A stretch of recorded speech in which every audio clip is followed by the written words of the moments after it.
Assalamu alaikum. The topic of this lecture is Class A power amplifiers.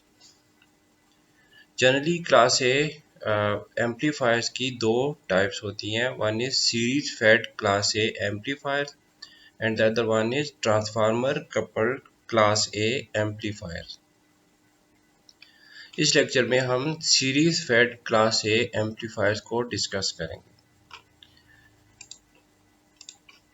Series fed class A amplifiers can be explained using this fixed bias configuration network जिसमें power amplifiers और जो small signal amplifiers हैं उनमें basic difference होता है जो कि power transistor यहाँ पे हम यूज़ कर रहे हैं. This power transistor is capable to handle large powers लेकिन इसकी बीटा की वैल्यू 100 से लेस होती है इन जनरल केसेस. और इसमें जो सर्किट कंपोनेंट्स हैं those are resistors and capacitors. They should be able to handle large currents and large voltages. इस सर्किट को हम सीरीज फेड सर्किट या series fed class A amplifier क्यों कहते हैं? क्योंकि आपके पास ये जो इनपुट सिग्नल है that is coupled with this input terminal that is base through this capacitor in series. ये यहाँ पे आपके पास इस सीरीज कैपेसिटर से इनपुट टर्मिनल पे या इनपुट साइड ऑफ ट्रांजिस्टर पे इनपुट कपल हो रही है. That is why it is called series fed class A amplifier. This circuit is not best to use as large signal amplifier because of its poor power efficiency. तो जो power amplifiers हैं इनमें हम power efficiency की term को discuss करते हैं and we will see how the power efficiency of class A amplifier is less than as compared to other power amplifiers.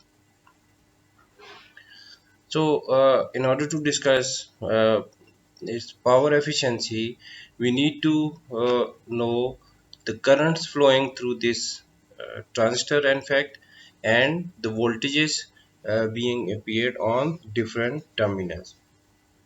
तो इसके लिए हम इसका पहले डीसी ऑपरेशन देखेंगे या डीसी एनालिसिस करेंगे. If you remember for the fixed bias configuration as we see the circuit is exactly same as fixed bias configuration लेकिन difference क्या है आपके पास ये जो resistors capacitors और transistor है they are such that कि ये large powers को handle कर सकते हैं. So in the case of fixed bias configuration we had the equation for input current that is IB is equal to VCC minus VBE over RB और IC की relation है IC is equal to beta IB and for the relation of VCE we had this relation that is VCE is equal to VCC minus IC RC. If the DC bias collector current is set at 1/2 of the possible signal swing between 0 and VCC by RC, the largest collector swing will be possible. ये point इसमें अगर हम जो कि AC signal की swing है which is IC की अगर वो आप IB को या IC को हाफ ऑफ द टोटल जो इसकी मैक्सिमम वैल्यूज है या मिनिमम वैल्यू इन दोनों के दरमियान में अगर बायस करते हैं तो आपके पास मैक्सिमम AC इनपुट की या आउटपुट की स्विंग पॉसिबल होगी.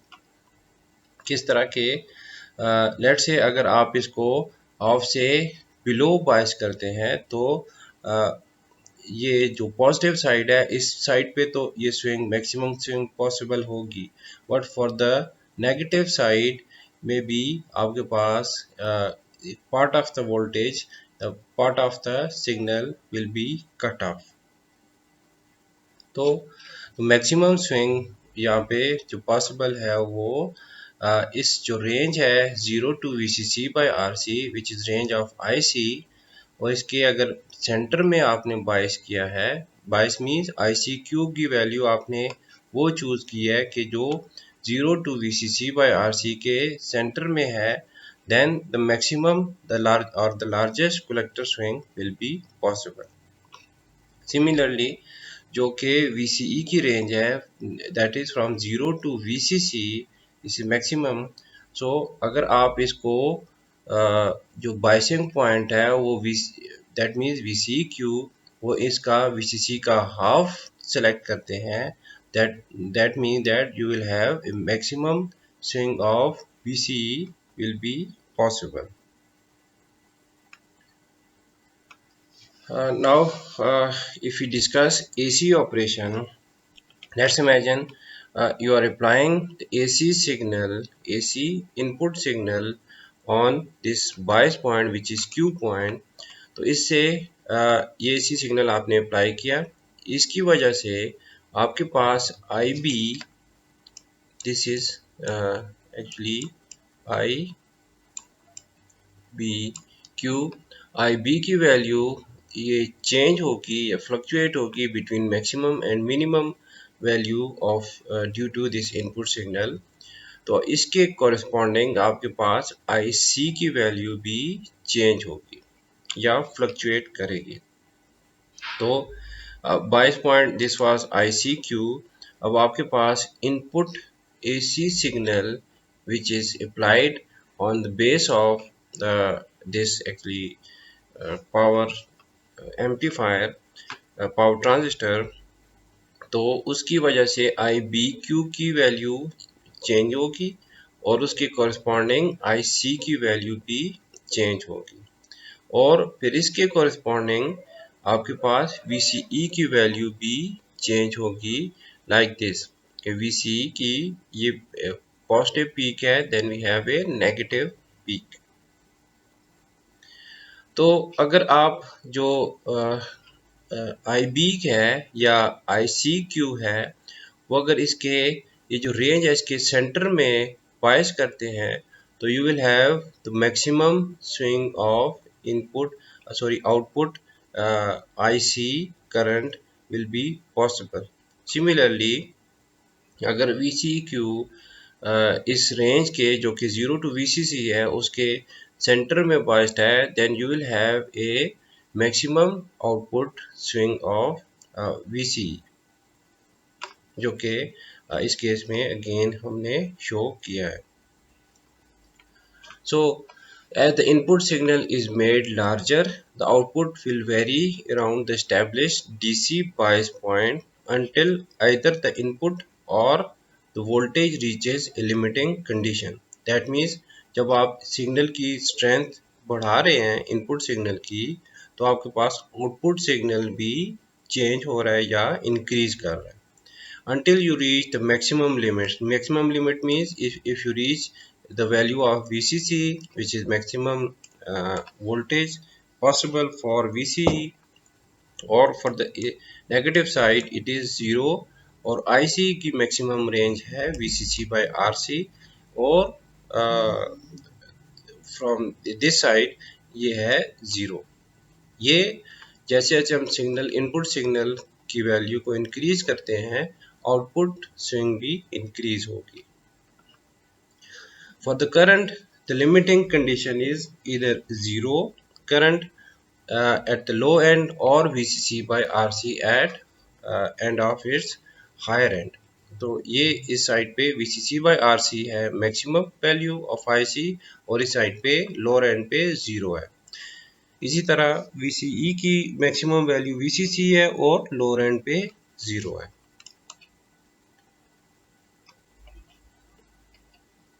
The power into an amplifier is provided by the supply voltage. That means जो एम्पलीफायर है उसमें जो हम DC वोल्टेज सप्लाई या वोल्टेज सोर्सेज कनेक्ट करते हैं, तो जो पावर एक्चुअली जो उसको प्रोवाइड होती है वो उन सोर्सेज से होती है। That means with no input signal, the DC current drawn is collector bias current. इसका क्या मतलब है कि लेट्स से ये आपने Q पॉइंट सिलेक्ट किया है या through DC biasing operating point आपने इस ट्रांजिस्टर का ये सिलेक्ट किया है, तो in case of no input signal, still you need to maintain this IBQ, ICQ and VCQ, क्योंकि ये ऑपरेटिंग पॉइंट है. तो even in the case of no input signal, we need to maintain this current which is ICQ and the voltage which is VCEQ. तो उस case में जो कि current DC source से ड्रॉ हो रहा है, that is ICQ, which is uh, current at the Q point. So the power drawn at no input signal is actually PIDC, which is VCC into ICQ. VCC जो हमने DC source apply किया है या connect किया है, multiplied by the value of current, so we have P is equal to VI. so PIDC जो कि power amplifier को पावर इनपुट हो रही है, वो है VCC into ICQ.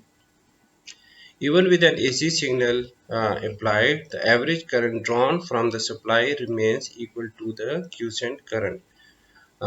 इवन आप अगर इनपुट सिग्नल को अप्लाई भी कर रहे हैं, स्टिल ये करंट डीसी जो पावर सप्लाई है उससे ये करंट ड्रॉ हो रहा है, that is ICQ.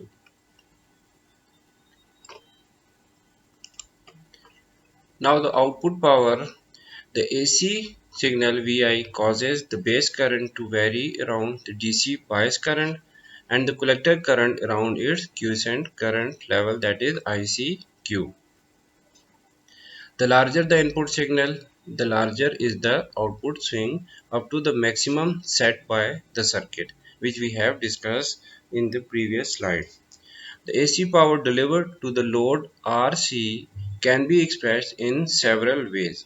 So, using RMS signal, the AC power delivered to the load RC may be expressed using these three equations, which are P naught AC is equal to VCE RMS into IC RMS values, or P naught AC is equal to I square R, that is IC square RMS value into RC. Or you can express the power in terms of V square by R, that is P naught AC is equal to VC RMS square over RC. And the efficiency is the actually ratio of output power over input power. Here we have the output power expressed in the form of AC power, which is P naught AC, and the input power is actually the power extracted or uh, delivered by the DC source, which is PIDC. So multiplying it by 100 will give you percentage efficiency. The maximum efficiency we are going to calculate for the series fed class A amplifier in this section. For the class A series fed amplifier, the maximum efficiency can be determined using the maximum voltage and maximum current swings. For the voltage, the maximum swing, which is VCE peak to peak, is equal to VCC. And for the current swing, it is actually IC peak to peak, that is VCC by RC. If you want to see, the maximum swing of voltage from is peak to peak is from 0 to VCC, that is VCC, and the maximum swing of IC is from 0 to VCC by RC, that is VCC by RC.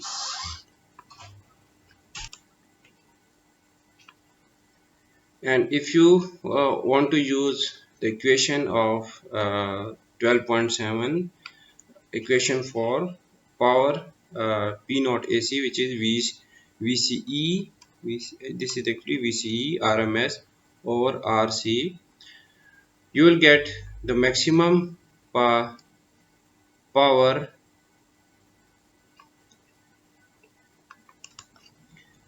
the maximum power at output side, which is P naught AC, will be equal to VCC square over 8RC. So this equation is directly written in your book. I have explained it a little bit in by myself. So अगर आप देखें तो P not A सी की equation है V C E R M S square over R C. Maximum V C की value है V C C by 2।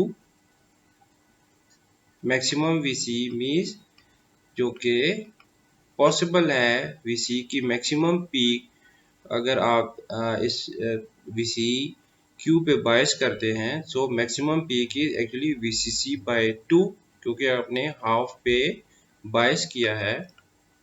So the maximum range of या peak value जो वी सी की है वो we C C by 2 है, और इसकी आर एम एस वैल्यू होगी वी सी सी बाई 2 और by under root 2, that is equal to V C C by 2 under root 2।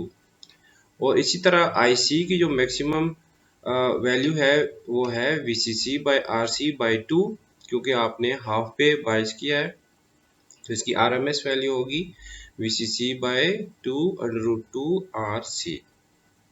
तो अगर आप इक्वेशन 12.7 से कैलकुलेट करना चाह रहे हैं, which is V C E square over V C R M S square over R C, तो ये आपके पास इक्वेशन आएगी V C E R M S square, तो V C C square by 2 under root 2 whole square into 1 over R C. So this will give you VCC square by 8RC। तो अब हम अगर power efficiency for series fed class A amplifier calculate करना चाहें, तो उसकी equation है maximum efficiency, that is maximum P not A C divided by maximum P I D C. तो maximum P I D C की ये relation है V C C into maximum I C, और मैक्सिमम आई सी आपके पास है V C C by R C by 2, because you have biased it at halfway from 0 to VCC by RC. So that means maximum IC is VCC by RC by 2. So maximum PIDC will be equal to VCC square over 2RC.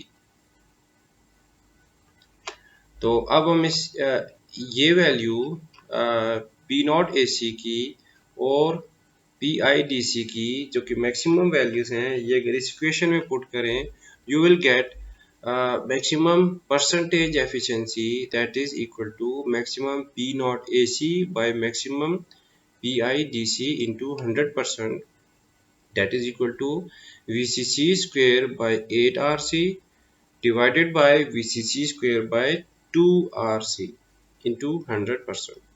So this will give you the value of 25%.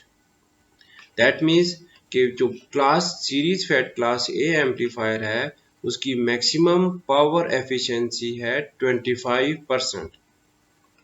The maximum efficiency for a class A series fed amplifier is 25% in ideal case and much less than 25% in practical scenarios.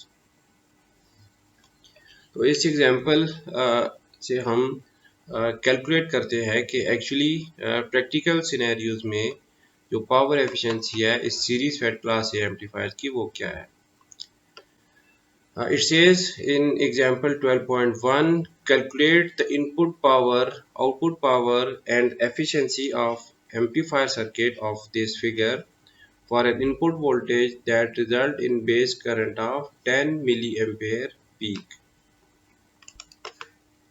So हमारे पास ये circuit given है which is fixed bias configuration and it represents the series fed class A amplifier. इसमें हम अगर आई B जो कि DC analysis का first step है, आई बी क्यू की वैल्यू फाइंड करना चाहें, The relation is IB is equal to VCC minus VBE over RB.